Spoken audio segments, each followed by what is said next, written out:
Hello साथियों, नमस्कार। आप देख रहे हैं आपका अपना YouTube channel DS Mishra official और आपके अपने चैनल पर इस बेहद ही खास वीडियो सेशन में आपका हार्दिक स्वागत है। और इस वीडियो में मैं बात करने वाला हूं कि एक बार फिर से कई सारे शिक्षकों के विद्यालय बदलने वाले हैं। और ये जो विद्यालय बदलने वाले हैं वह किस परिप्रेक्ष्य में बदलने वाले हैं और क्या पूरा मामला है और इससे संबंधित क्या कुछ आदेश निकलने शुरू हो गए हैं और किन शिक्षकों के फिर से विद्यालय बदले जाएंगे, स्थानांतरण होगा, प्रतिनियुक्ति होगी, कितने दिनों का होगा, क्या कुछ पूरा मामला है, उसी पर विस्तार से बातचीत होगी। तो वीडियो खास होगा, अंत तक मेरे साथ बने रहेंगे। और यदि चैनल से अब तक नहीं जुड़े होंगे तो चैनल को सब्सक्राइब करके बेल आइकन को प्रेस कर लेंगे ताकि आगे भी शिक्षा जगत एवं शिक्षकों से संबंधित हर महत्वपूर्ण जानकारी आप तक पहुंचती रहे। तो साथियों, हम लोग जान रहे हैं कि विगत कई महीनों से ट्रांसफ़र की प्रक्रिया चल रही है, जिसमें पहले आपको विशेष समस्या के आधार पर लगातार ट्रांसफ़र हुए, फिर उसके बाद म्यूचुअल ट्रांसफ़र हुए, फिर इधर आकर के अंतर जिला ट्रांसफ़र हुए हैं। इस तरह से काफ़ी शिक्षकों के ट्रांसफ़र हुए, लेकिन इस ट्रांसफ़र में एक और जहां शिक्षकों को तो सहूलियत मिली कि शिक्षक बहुत हद तक जहां आना चाहते थे वे आए। कुछ लोगों की आज भी समस्या भले बनी हुई है, उन ट्रांसफ़र का इंतजार कर रहे हैं, लेकिन ये भी सच है कि बहुत सारे शिक्षकों को इससे फायदा मिला और उनको स्थानांतरण विभाग द्वारा दिया गया।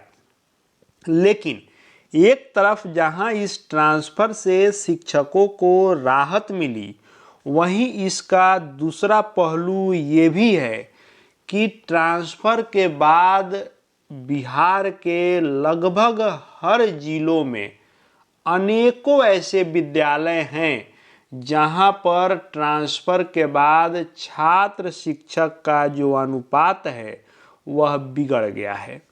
यानी जो छात्र छात्रा के हिसाब से अनुपातिक शिक्षकों की संख्या होनी चाहिए, वह मामला बिगड़ गया इस लगातार ट्रांसफ़र से। हुआ ऐसा कि किसी विद्यालय में शिक्षकों की संख्या आवश्यकता से बहुत अधिक हो गई, तो किसी विद्यालय में शिक्षकों की संख्या जितनी कम से कम होनी चाहिए उससे भी कम है। बहुत सारे विद्यालयों में अत्यधिक शिक्षक हो गए और बहुत सारे विद्यालयों में शिक्षकों की कमी लगातार देखने को मिल रही है।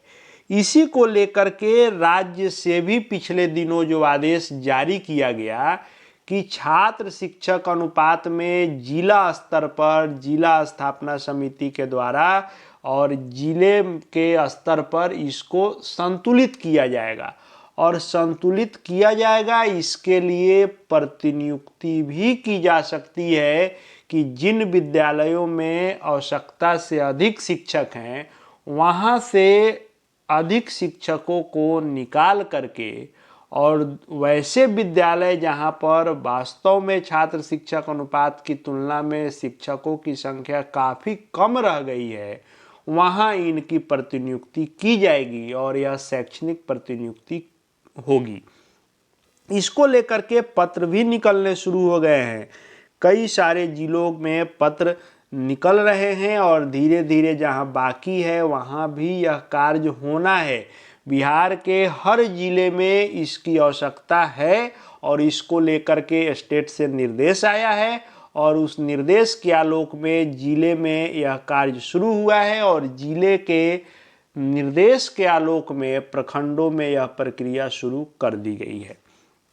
जैसे यहाँ आप देखेंगे, यहाँ जिक्र किया गया है शिक्षकों की प्रतिनियुक्ति के संदर्भ में और कहा गया है कि पहले भी छात्र छात्राओं के नामांकन के अनुरूप शिक्षकों के पदस्थापन न होने की स्थिति में जिन विद्यालयों में आवश्यकता से अधिक शिक्षक शिक्षिका पदस्थापित हैं, वहाँ से जहाँ कम है वहाँ प्रतिनियुक्ति की गई थी, लेकिन फिर से जो शिक्षकों का लगातार स्थानांतरण और पदस्थापन हुआ है, जिसके बाद पुनः विद्यालयों में शिक्षक पदस्थापन की स्थिति की समीक्षा करते हुए दिनांक 5 फरवरी तक छात्र छात्रा अनुपात में शिक्षक प्रतिनियुक्ति हेतु प्रस्ताव शिक्षक सूची के साथ उपलब्ध कराने को सभी प्रखंड शिक्षा पदाधिकारी को निर्देशित किया गया है।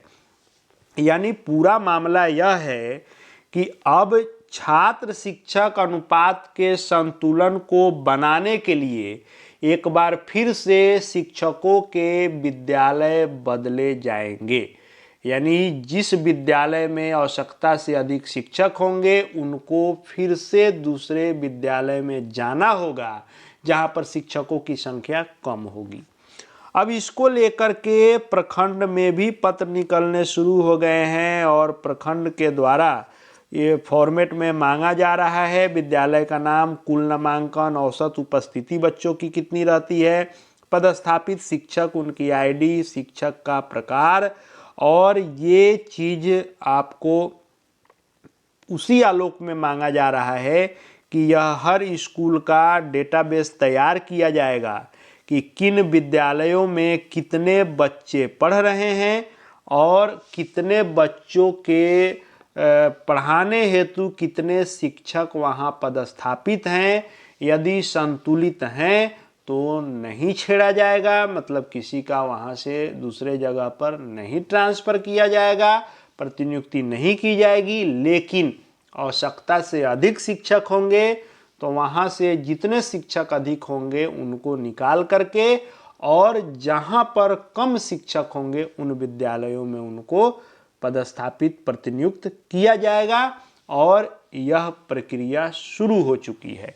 अब यहाँ 2-3 प्रश्न आएंगे कि आखिर कितने शिक्षकों को, तो सभी का नहीं बदलना है। जैसे छात्र शिक्षक अनुपात में किसी विद्यालय में 2-3 अधिक शिक्षक होंगे और जहाँ 2-3 कम होंगे तो यहाँ से निकाल कर वहाँ उनको डालना जाना है।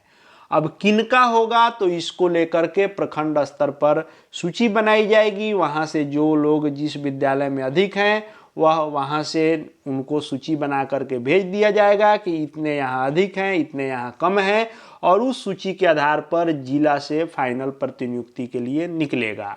अब बात आती है कि क्या यह स्थानांतरण होगा, तो नहीं, यह स्थानांतरण नहीं होगा, यह प्रतिनियुक्ति होगी जो एक सीमा तक, एक समय तक उनको वहाँ काम करना होगा। जैसे ही फिर वहाँ पर आगे बहाली के माध्यम से या अस्थायी स्थानांतरण के माध्यम से छात्र शिक्षक अनुपात का संतुलन हो जाएगा तो जो वहाँ गए होंगे पुनः वापस अपने मूल विद्यालय में आ जाएंगे। लेकिन जब तक जिस विद्यालय में शिक्षकों की संख्या कम है वहाँ छात्र शिक्षक अनुपात जब तक संतुलित नहीं होता है तब तक इस प्रतिनियुक्ति के माध्यम से ही छात्र शिक्षक अनुपात का संतुलन बनाए रखा जाएगा ताकि किसी भी प्रकार से शिक्षण कार्य प्रभावित नहीं हो। तो यह प्रक्रिया शुरू हो गई है। तो एक बार फिर से सभी शिक्षकों का तो नहीं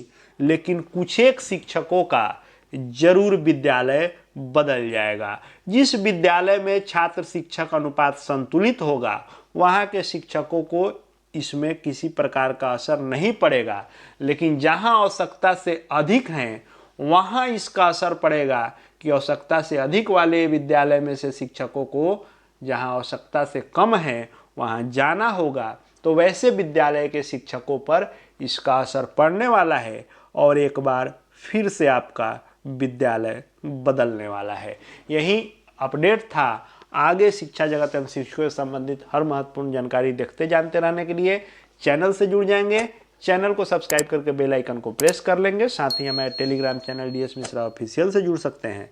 वहाँ भी हर पत्र PDF आपको मिलते रहेंगे। इस वीडियो को देखने के लिए आपका बहुत बहुत धन्यवाद।